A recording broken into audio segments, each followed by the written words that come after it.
Have you ever wanted to go to Japan? Or maybe you're planning on going? Well, after roughly 20 years of wanting to go myself, I finally made the plunge. And I made these videos to help people out and get an idea of some of the things to expect while you go.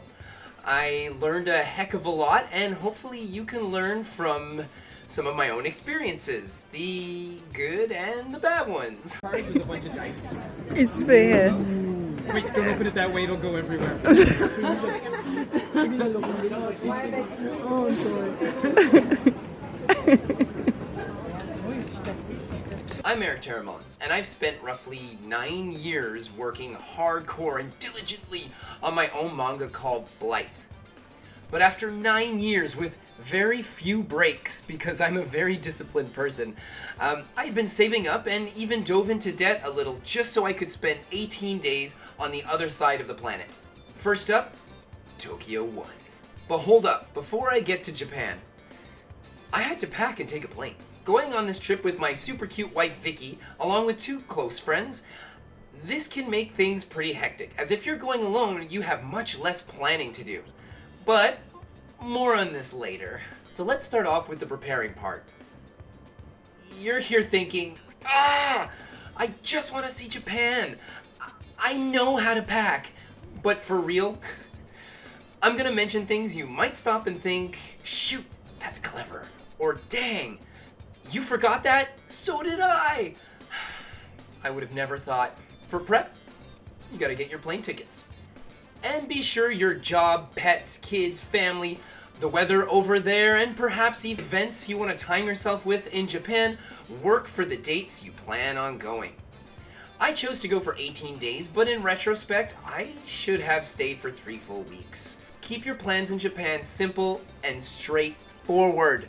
If you try and accomplish too much, you're gonna miss out on a lot. Once you've figured out your dates, be sure to book your tickets.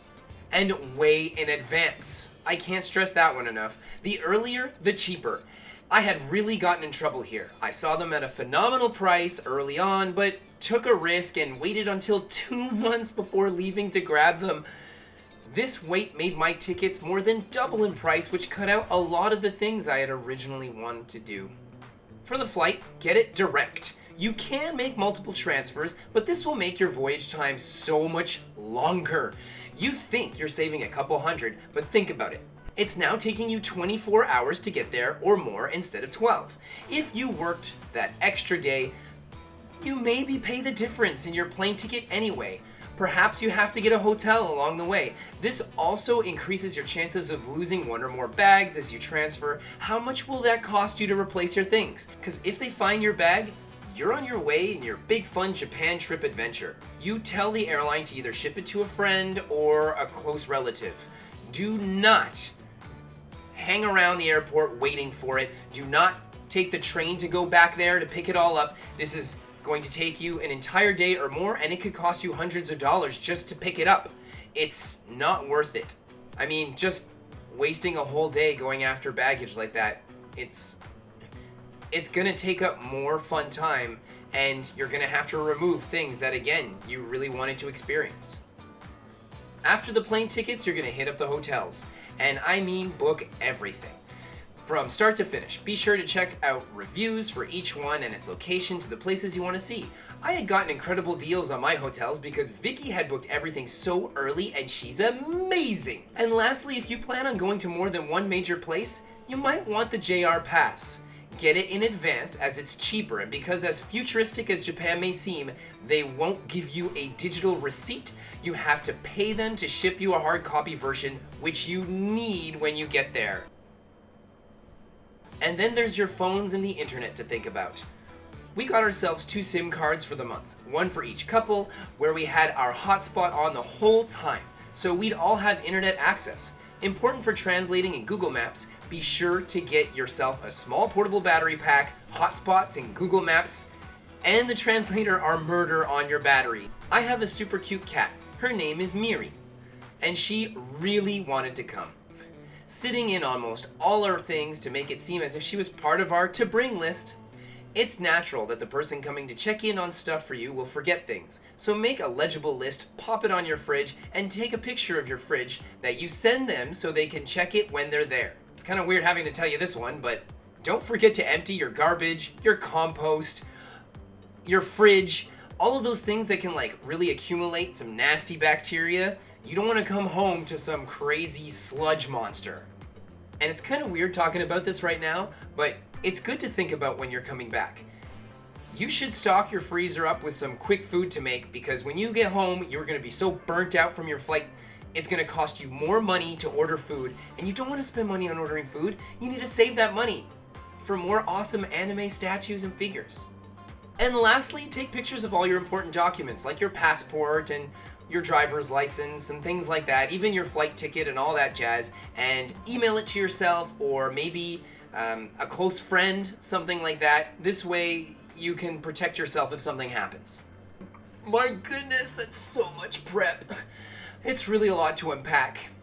Speaking of packing, all your classic essentials, but you don't need to go too overboard. For clothes, I had packed enough for about 4 days. We knew where we were going was going to be hot and humid, so I packed fairly light. I brought one warm thing for the plane, and I kind of rolled it up to turn it into a pillow for a little while. There are laundry cleaning stops all over the place in Japan where you just throw your things in a washer dryer and you're good to go. So you hit one of those every now and then. That's less stuff that you have to bring around with you.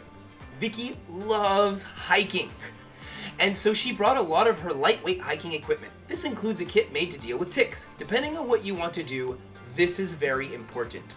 Gee, I can't help but wonder if this will have some sort of importance later on in my life. All this hardly took any space at all, so I made my first big mistake. I brought a smaller suitcase. I mean, I had space. Half the thing was filled with bubble wrap and tape. I had space! What the heck happened? Over 20 years of wanting to go to Japan happened. Bring more empty space. Best to have it just in case. Don't forget to put anything that could be liquids. So, I knew this, but I forgot, and I filled up a full bottle of water on my way here. This, you cannot bring with you across any kind of border. So, bottoms up. He doesn't have to do that. You don't have to do that. There's like a sink right here. It's so wasteful. Wait, well that's it. They're gonna use it to water the plants.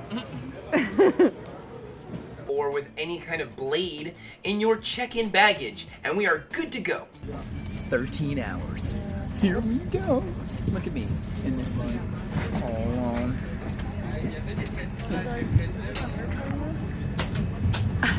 Your face isn't there. Hold on. The plane ride is long, about 14 hours long from my country. There are a ton of movies and TV shows to choose from on the flight, but I brought along certain things that I'm telling you right now were a terrible idea.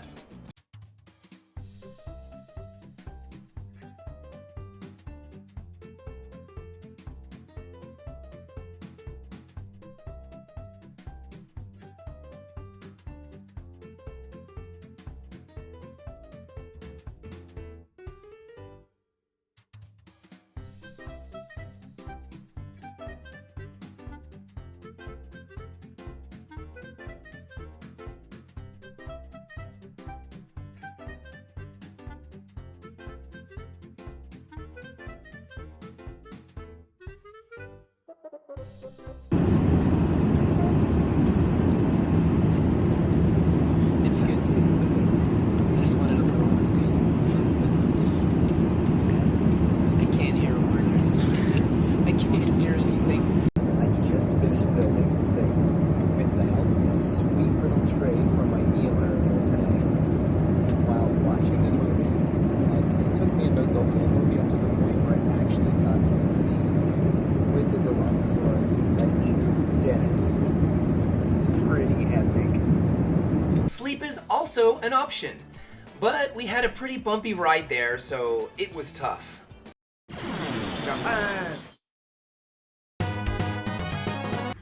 What's up, guys? I just landed in Japan.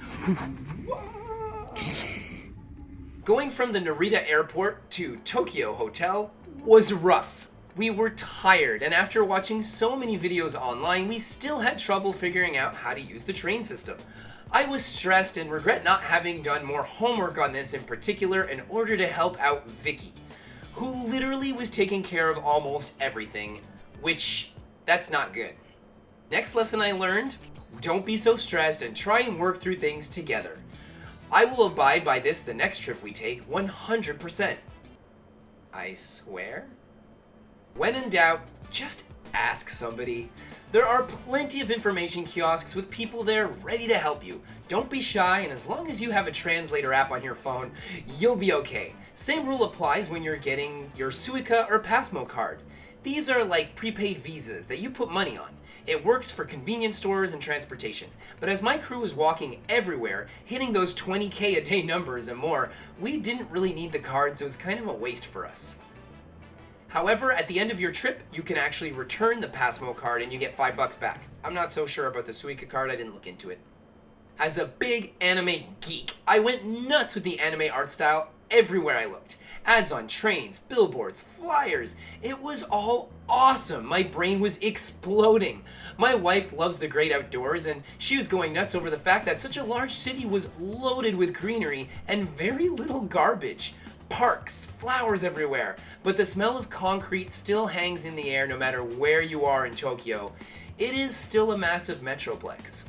The first hotel we stayed in was called DDD, and it seriously was the best one of the whole trip. I'd say it was just missing a table, but other than that, I loved this one. It was close to all sorts of great places, Akihabara, and there was a common room where you could hang out, stretch your legs, and enjoy a sweet table.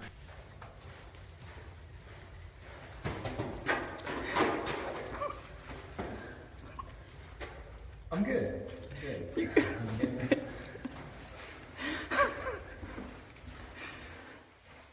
It's also here where I noticed Hal was watching me for the first time. I'm sorry, Dave. I'm afraid I can't do that. This mission is too important for me to allow you to jeopardize it.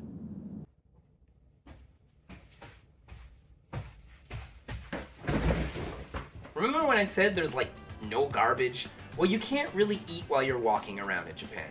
Garbages can be found at corner stores, to which there are a ton all over the place. 7-Elevens, Family Marts, Lawson's, and Daily Yamazaki's will all be your best friend for most of your stay in Japan. They have almost everything at incredibly cheap prices. And that's not to say everything there is cheap. It's really good quality food. Food in general is really low cost. I actually had a couple of days where I spent under $12 a day to be able to eat my lunch, supper, breakfast, like the whole thing. Pretty great. Okay, let's get real here. The first day in Japan, I really pushed to go to Akihabara. If you love anime, you have to go here. And it's on this walkover that I ran into my first shrine. So, this is my first real day in Japan, and this is the first shrine I've run into. I don't know what it says, I don't know what it stands for, but isn't it pretty? Where I come from, instead of having beautiful shrines every now and then, we have garbage. It was pretty awesome. I get excited now just thinking about it and the feeling I had there. It was so cool. And then I saw this kids park.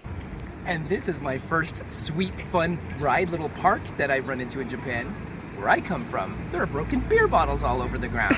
Look how nice this is. And then I saw my first major billboard. I'm in Akihabara. So we're about to hit A stop. This is the first place that I wanted to go to coming to Akihabara because of all of the reviews I saw. This place looks amazing. I'm wearing my backpack in front of me because I'm scared I'm gonna like bang it in a ton of stuff. I get this little paper and I get to fill it out with a bunch of stuff. So all the figures on this floor are, for the most part, used and being sold by like different collectors that want to sell their collection. I think it's amazing. And this is the kind of place where you can't really order these things and have them shipped to you. So this is the store to check out when you come here.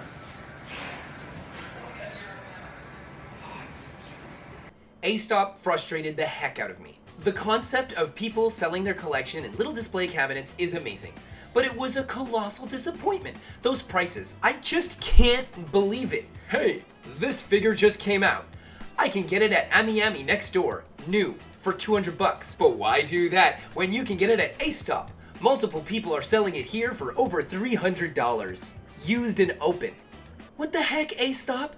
Then I went to a place called Lashenbang, which is 2 floors below it, and found amazing deals on near mint used figures. They even gave me a discount because of my passport. So awesome! And a lot of places give you discounts when you have your passport. It's pretty cool. I'll for sure make review videos on the figures I got here in Japan. So if there aren't any links in the descriptions at the moment, over time, there will be. Or perhaps maybe like, subscribe, and that notification bell.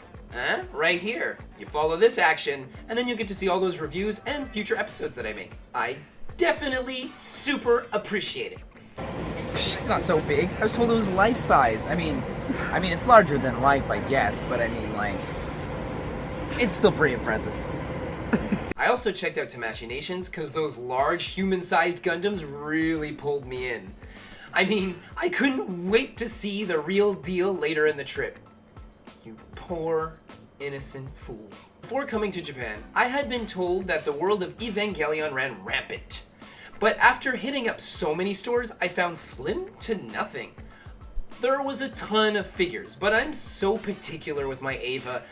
I didn't want a figure, I wanted something weird, like an electric razor that's colored to look like Unit 2, or maybe like a hiking bag rain protector that's colored to look like Shinji's plug suit, but I found little to nothing in Akihabara. My trip was only just beginning though, so maybe I'd find what I was looking for at one point or another in one of the other cities. A quick side note. I dragged my wife and friends all over Akihabara, and with them being so jet-lagged and me living off an anime high, I burnt them out so hard with this being our first stop of the journey. I love anime and most things surrounding it, but I went to Japan with friends that know very little about it and a wife that is, for the most part, kinda indifferent. She went for the nature side of things, they went for the unique and fun food side of things. This couldn't possibly cause any kind of frustrations or rifts down the line, could it? Nah. I'll talk more about that in future episodes. But mark my words, if you're going to Japan as a huge otaku, be sure to let your trip friends understand this way ahead of time. Really hammer it in there. The following day, we got up early and went to a random chain food breakfast place. This is gonna be Vicky's first matcha.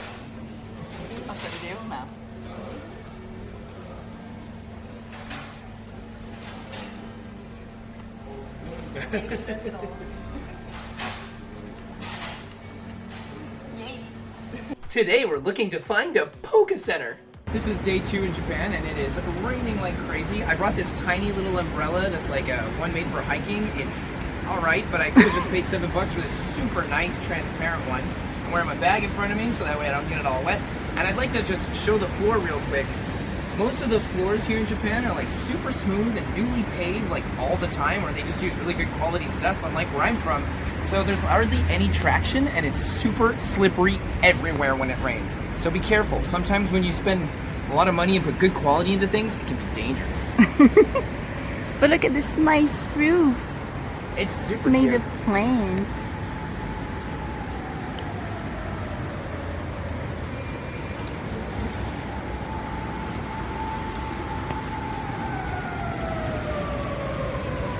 This, of course, means more walking, cause screw efficient public transportation. Seriously, each dollar you spend on transportation is one less that you can spend on an awesome Pokemon Center thing or a sweet anime figure. Priorities. First Pokemon Center on our trip. Had like a super fancy outside. A friend of mine and myself thought it was gonna look like an actual Poke Center from the outside. I don't know, it would've been cool. Anyway, I'm here with my rose the green ones because I'm in green, so just representing, even though I wish I was on the red side.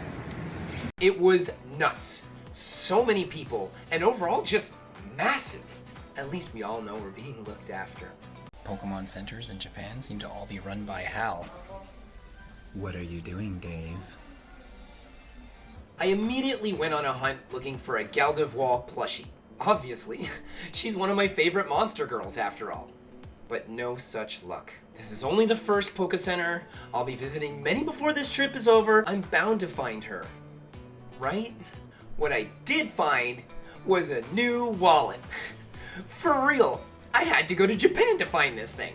It's been 16 years that I've had this same wallet, and I've always been using it because I like the Velcro and it has a zipper here. Most wallets don't have zippers because who carries change with them anymore?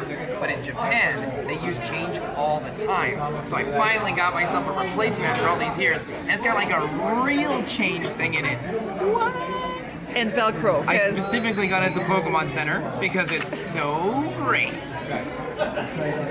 Super chill. So yeah, upgrade. My dirty old wallet I got randomly from a skateboard shoppy. Goodbye, old friend. You served me well. Hello, fancy new beautiful Lizardon. Oh, Lizardon, what would we ever do without you? We got to see a whole bunch of really cool places afterwards, including a mini Poke Center store that also didn't have my Geldiv wall. But it did have a Ralts. Mwah. I mean, that's like 1/3 of the way there, right? And it also had a Ghibli store. Oh my gosh, this store was so cute, full of tons of little cute things, like beautiful store. And now I have embraced the whole hand towel thing. While living here, I would use regular towel and paper towels. No more paper towels for me. From now on, it's cute Studio Ghibli towels all the way. And it's not just because they're cute, right? I mean, it's also environmentally friendly. And did I mention how cute everything was? Later at night, I went to Mandarake, a used store selling used goods. Some pricey, some well priced. I have ordered and shipped many things from them over the years, so I was really looking forward to finally getting to see this place. It was nice. Multiple floors nice. But the customer service I had was atrocious. The employee that helped me out was saying things that were very uncomfortable for me, and I'm a pretty open person. I was literally laughing and trying to make light of the situation, but they just kept saying such awkward things that I was like, dude, man, like, we're not having this conversation here. And to make matters worse, they sold me a sealed new product that they didn't let me inspect like every other store I had gone to, but I was really trusting of them. This was a place I thought I knew. Well, once I got back to my hotel, it turns out it was opened. Not new at all, and I greatly overpaid for it, especially considering she's getting a re-release in like 3 weeks. For shame, Mandarake Complex in Akihabara. Regardless, she was still cheaper than if I had to pay the shipping to my country, and I was really happy that she was in perfect condition. I'm working on a review for this figure, so expect that in the near future. Now it's the last day in Tokyo before we head out to Osaka. I hadn't mentioned this earlier, but I had pre-ordered an anime figure from Ami of Asura Archer. She is beautiful. Such a large, detailed figure with so many accessories that... Sorry. I'll talk about how great she is in her review video in the future. Before leaving for Japan, I had contacted Ami and asked them to ship it to my hotel while I was there. I paid for her 2 weeks in advance as instructed, and I'd been stressed out the first days in Tokyo because, you guessed it, she hadn't been shipped out yet. My second day in Japan, I went to their store only to be told they couldn't help out and I needed to contact customer service. On my end, I immediately sent an email while I was at the store, and they told me due to delays, there just was no way it's going to show up in time. Shipping in Japan was $6. Shipping to my country would have been easily $200. She's massive and super hefty. Plus there's taxes. It's so gross. That's like the price of another high-end figure. I couldn't cancel my order and just pick up a new one there because she was sold out everywhere and already being sold in used places for an incredible high markup. This is why on this last day, my stress levels were through the roof. So much so that when given the option to do the same thing with my Azur Lane Prince Eugen statue, I just canceled my pre-order and grabbed her in the store. I'd like to mention that she was actually the last one. They were sold out when I got her. I was very lucky on that part, and at this point, I didn't realize how lucky I was going to be in the future. So on this final day, in the morning, we decided to check out a super awesome samurai sword museum. For real, It was so incredible. I'm a huge fan of bladed tools and weapons. I find the hard work, dedication put into crafting them so fascinating, and I couldn't wait to get myself maybe a little tanto that I could bring home with me as the ultimate souvenir. And I wanted like a cute romantic one. More on this when I get to Osaka. After this epic museum, there was a breathtaking garden right outside. There are so many beautiful gardens in Japan. They don't all look like this. I say, as I have no idea. I haven't seen a single other one. But look at that view. There's also a bunch of little turtles down there that are adorable.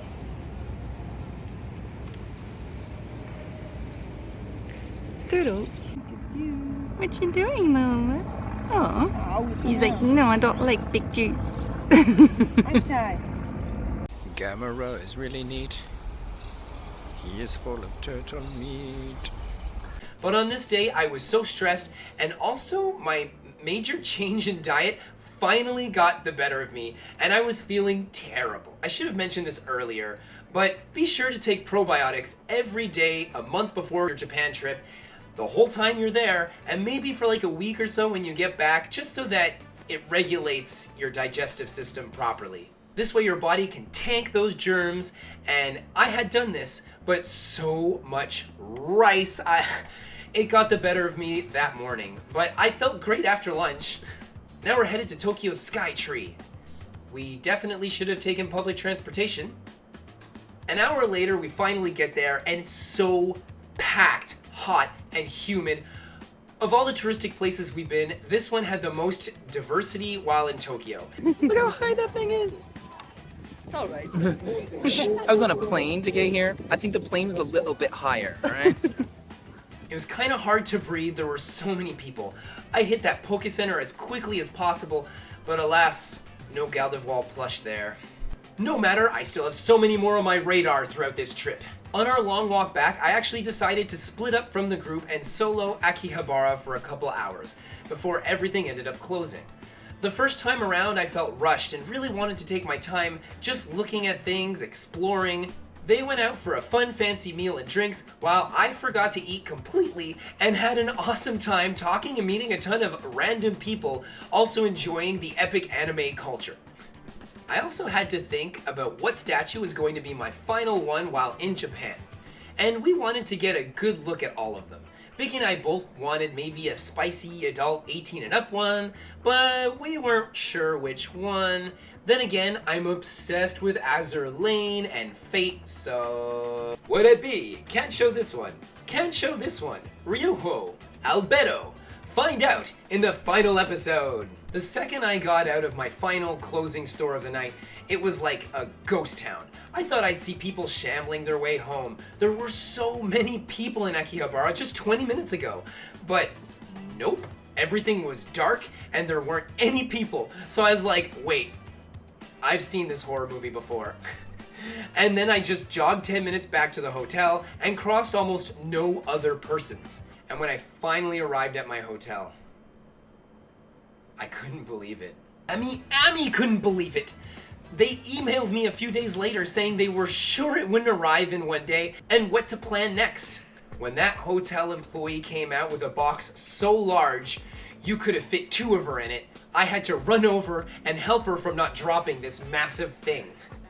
I'm so happy everything worked out. It was extremely lucky, and I wouldn't suggest any of you do this shipping to a hotel thing unless you're in that hotel longer. Or perhaps you can push them to ship a week earlier and be sure to message your hotel to let them know in advance. I then unboxed every figure I got so far and carefully bubble wrapped them up using the large amount of paper given to me with the Ami shipment. Pretty sweet. I did most of it in the common place where I kept getting a couple of looks every now and then, but I don't care. I love what I love. With everything packed, away we went. First things first, I eat McDonald's maybe like once a year at best, and I flew halfway across the world to get some McDonald's. I like potatoes, so, well, not bad. Tokyo Station. Our next destination was Osaka, and we took a train that went over 300 miles per hour to get there. It was so cool. Erik is having an issue because his statue got wet. and he worked has. so hard packaging these things. Like there's plastic in this, but I ran out of tape. That's the song that's telling me to shut up. Collectibles. And little did I know at the time about Osaka's epic anime sector called Den Town and how it got me into collecting something I never would have seen myself collecting. Maybe a little bit. So I wasn't sure if I should make videos like this. I'm totally new to creating anime review videos, and to pop in a random Japan adventure? Well, I guess I'm doing it. This is happening. There's gonna be 4 parts to this, and this concludes part 1 in Tokyo. I hope you had fun watching this, and maybe learned a couple of things from my Newbie Otaku Mistakes. Thanks so much for watching, and have an awesome rest of your day.